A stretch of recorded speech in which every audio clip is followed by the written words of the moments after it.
নবী আলাইহিস সালাতু ওয়াস সালাম ফজরের নামাজের পরে সাহাবা ইজমাইনকে নিয়ে বসে পরামর্শ করলেন, স্বপ্নের কথা আলোচনা করছেন সাহাবীরা। আজকে রাতের বেলা আমি স্বপ্ন দেখেছি, আমি তোমাদেরকে নিয়ে কাবা বাইতুল্লাহতে এরকম ভাবে উমরার সফর করেছি। জোরে বল সুবহানাল্লাহ। আমি স্বপ্ন দেখেছি কাবা বাইতুল্লাহ তওয়াফ করছি, সাফা মারওয়া সাই করছি। সাফা ওয়াল মারওয়াতা মিন শাআইরিল্লাহ।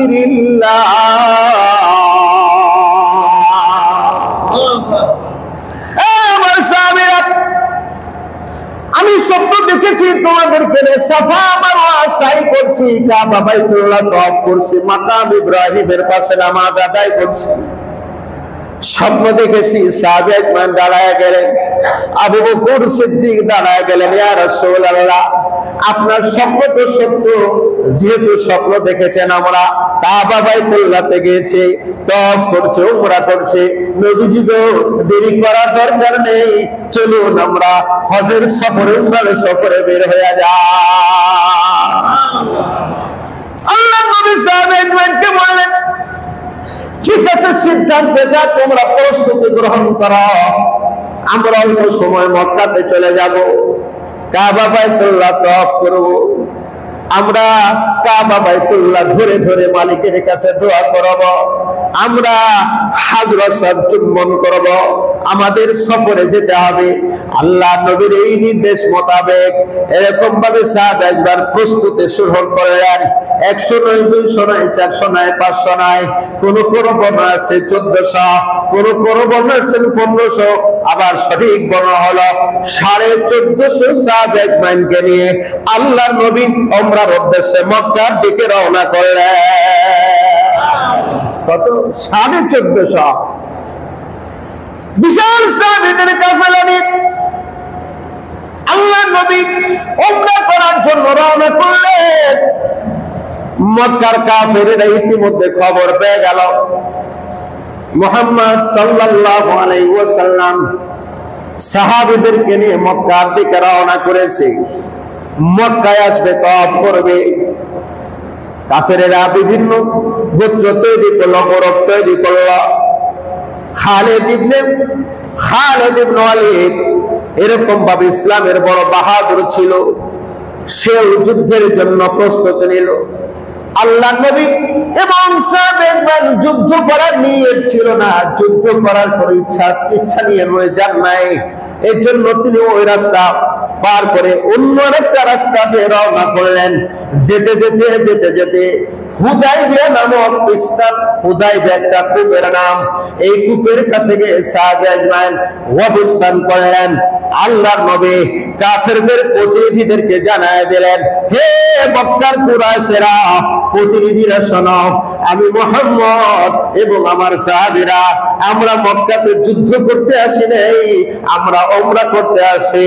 আমরা তওয়াফ করব, আমরা উমরা করব, আমরা মদিনায় চলে যাব, আমরা রক্তপাত করার জন্য মক্কাতে আসি না। রাহমাতুল লিল আলামিনের এই কথা, লম্বা কথা, আর রাহিকুল মাখদুমের ভিতরে লম্বা বিবরণ আসছে। এটা হুদাইবিয়ার সন্ধি নামক, এখানে অনেক লম্বা বিবরণ আছে, পুরো লম্বা আলোচনা করা সম্ভব না। এখানে নবী আলাইহিস সালাতু ওয়াস সালাম কাফেরদের এই কথা বুঝাচ্ছিলেন, আমরা যুদ্ধ করার জন্য আসিনি, আমরা উমরা করার জন্য আসি। কাফের এটা মানে না। সর্বশেষ নবী আলাইহিস সালাতু ওয়াস সালাম সিদ্ধান্ত নিলেন, পরামর্শ করলেন কি করা যায়। একজন প্রতিনিধি মক্কাতে পাঠানো দরকার। আল্লাহ রাসূল সাল্লাল্লাহু আলাইহি ওয়াসাল্লাম হযরত ওমর ইবনে খাত্তাবকে বলেন, ওমর তুমি তো ইসলামের একজন গৌরবান্বিত ব্যক্তি, তোমাকে দেখলে কাফেররা ভয় পায়। ঠিক ঠিক না বলে? শুধু কাফেররা না, হযরত ওমর ইবনে খাত্তাব রাদিয়াল্লাহু তাআলা আনহুকে শয়তানও ভয় পায়। ঠিক কি না? শয়তান ওমর ইবনে খাত্তাবকে ভয় পায়। ওমর তুমি মক্কাতে আমাদের পয়গম নিয়ে কাফেরদেরকে বোঝানোর চেষ্টা করো। হযরত ওমর ইবনে খাত্তাব বললেন, ইয়া রাসূলুল্লাহ, মক্কায় আমার তেমন কোনো আত্মীয় স্বজন নেই যে আমাকে সাপোর্ট দিবে, তারা হয়তো সম্মিলিত ভাবে ওমর একাও আক্রমণ করতে পারে, কারণ ইসলামের জন্য হযরত ওমর ইবনে খাত্তাবের অনেক অবদান ছিল, ঠিক না? যখন সাহাবায়ে ইকরাম কোরআন দাওয়াত নিয়ে প্রকাশ্যে বের হতে পারছিলেন না, তখন নবী আলাইহিস সালাতু ওয়াস সালাম আল্লাহ তাআলার কাছে দোয়া করেছিলেন, আল্লাহুম্মা আইজ্জিল ইসলামা বিআহাব্বির রাজুলাইনি ওমর ইবনে খাত্তাব ওয়া ওমর ইবনে হিশাম।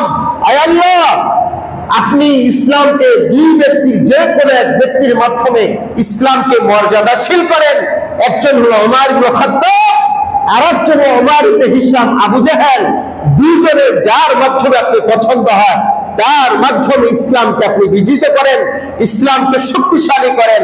আল্লাহ তাআলা হযরত ওমর ইবনে খাত্তাবের সামনে দোয়া কবুল করেছিলেন। যারা বলেন সুবহানাল্লাহ। ইতিহাস আপনারা জানেন, নবীজির কল্যাণের জন্য ওমর ইবনে খাত্তাব রওনা করেছে। নাউজুবিল্লাহ বলেন। সাহাবীর সাথে দেখা, কই যাও?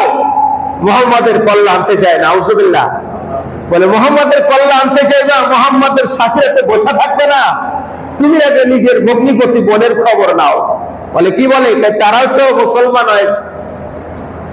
নবী আলাইহিস সালাতু ওয়াস সালামের দরবারের দিকে যাওয়ার আগে নিজের বোন ভগ্নিপতির বাড়ি চলে গেছে, তারা কোরআনে কারীম শিখতেছে। যারা বলেন সুবহানাল্লাহ। দরজাঘাত করেছে, কোরআনের শিক্ষক ঘরের ভিতর আত্মগোপন করেছে, আমার বোনকেও মেরেছে, ভগ্নিপতিকেও মেরে রক্তাক্ত করেছে। পরবর্তীতে বোন বলেছ, ভাই আমরা ইসলাম ধর্ম গ্রহণ করে ফেলেছি, ইচ্ছা করলে তুমি আমাদেরকে মেরেও ফেলতে পারো, আমরা ইসলাম ছাড়বো না। জোরে বলেন সুবহানাল্লাহ। আমরা ইসলাম ছেড়ে দিতে পারি না। হযরত ওমর বলে, তোমরা কি পড়তেছিল একটু দেখাও তো, এটা কোরআন, আমাকে একটু ধরতে দাও তো। বলে, না, নাপাক মানুষ কোরআন স্পর্শ করতে পারে? কিভাবে স্পর্শ করতে পারি? বলে, গোসল করে পাক পবিত্র হয়ে আসা। পাক পবিত্র হয়ে আসার পরে দিয়েছে সূরাতুত তাহা তেলাওয়াত, শুনতে শুনতে হযরত ওমর বলে, চলো বিশ্ব নবীর দরবার আমাকে নিয়ে চলো। হযরত ওমর বিশ্ব নবী সাল্লাল্লাহু আলাইহি ওয়াসাল্লামের দরবারে রওনা করেছে। সাহাবায়ে দূর থেকে দেখছে ওমর আসছে।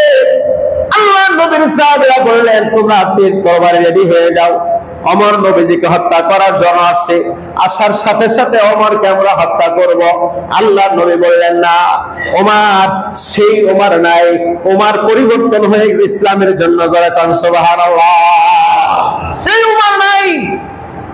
হযরত ওমর এসে তরবারি রেখে বললেন, ইয়া রাসূলুল্লাহ, ইয়া হাবিবাল্লাহ, ভুল করেছে, কলেমা পড়ায় দেন। যারা বলেন সুবহানাল্লাহ।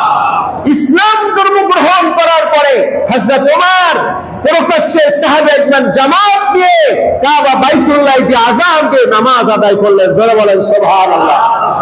হযরত ওমর বলে, ইয়া রাসূলুল্লাহ, কাফের বেঈমানদের রাগ আমার উপর আছে, এর জন্য পারফেক্ট হবে, সব থেকে ভালো হবে হযরত ওসমান গনিকে প্রেরণ করুন, কারণ ওসমান গনি বড় ব্যবসায়ী ছিলেন, তার সহযোগিতায় মক্কার অনেক লিডার লালিত পালিত হইতো, ঠিক না? এবং তার অনেক আত্মীয় স্বজন আছে, তাকে পাঠালে ভালো হয়। নবী আলাইহিস সালাতু ওয়াস সালাম সিদ্ধান্ত নিলেন, ঠিক আছে, হযরত ওসমান গনি যাবে। তিনি গেলেন, যাওয়ার পরে কাফেরদের সাথে সাক্ষাৎ হলো। কি জন্য আসছেন? বলে, আমি তো নবী আলাইহিস সালাতু ওয়াস সালামের পয়গাম নিয়ে এসেছি। ওটা আমরা আগে থেকে জানি, আপনি আপনার কাজে যান। এক সাহাবী, একজন কাফের হযরত ওসমান গনির দায়িত্ব নিয়ে উটের পিঠে সওয়ার করায় মক্কাতে নিয়ে গেলেন। মক্কার বিভিন্ন নেতৃবৃন্দের সাথে কথাবার্তা হচ্ছিল। তারা বলল, ওসমান অনেক দিন পরে আসছেন, চলুন আগে কাবা বাইতুল্লাহ তওয়াফ করুন, তারপরে কথা হবে। হযরত ওসমান গনি বললেন, না, তা হতে পারে না, আমার নবী মক্কা থেকে দূরে অবস্থান করবে, তওয়াফ করবে না, আর আমি ওসমান গনি তওয়াফ করব, সেটা হবে না। জোরে বলেন সুবহানাল্লাহ। সেটা হবে না।